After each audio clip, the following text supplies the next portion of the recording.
going on, everybody? I'm Cvirden. I'm one of the FCA reps for the Concho Valley.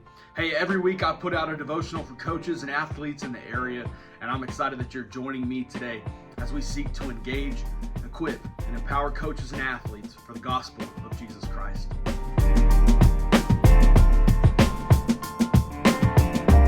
Today we're going to be in Psalm 111, verse 9. It says, "He provided redemption for His people. He ordained His covenant forever. Holy and awesome is His name." So let's just take a look at this for a moment. You have the undefeated team, and then suddenly they get defeated. You have the top-ranked relay, and they drop the baton in the exchange zone. You have the reigning champ, and then they're knocked out in the first round. This kind of stuff happens, and when it does, as competitors, we always come back with one thing on our mind, and that is redemption. We have to redeem ourselves. We have to prove ourselves. We have to take back the reputation that we lost. And that's really a picture of how the world views this word, redemption. This idea of that I have to prove something to somebody. However, Jesus speaks redemption over us in a completely different way. Let me explain. There was a loss that was felt in the Garden of Eden. When sin entered into the world in chapter 3 of Genesis, death came with it, and with sin and death came the separation from us and God.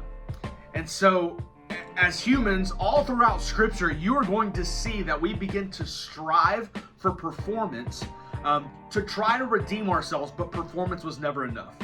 Now, of course, there are moments in history where we as humans were able to make sacrifices, and that would make us, quote unquote, clean before God. But that still wasn't enough. But Jesus, man, thank goodness for Jesus. He brought about a different kind of sacrifice, one that was perfect, and it put an end to our striving for performance.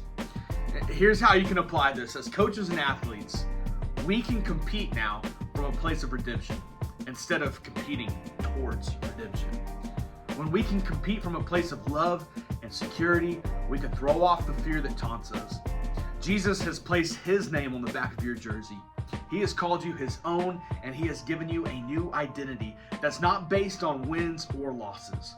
Now, this is good news, that now you don't have to be tossed back and forth by the waves of performance, statistics, and reputation. Jesus has redeemed you to walk in the fullness of His glory.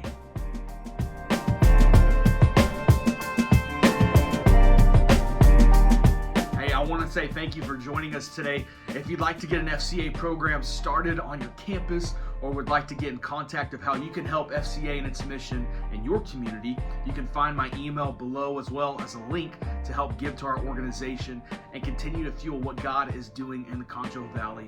Also, if you wouldn't mind doing us a huge favor, it would greatly support what we're doing. If you wouldn't mind just giving this video a like and a share, that'd be a huge help as well.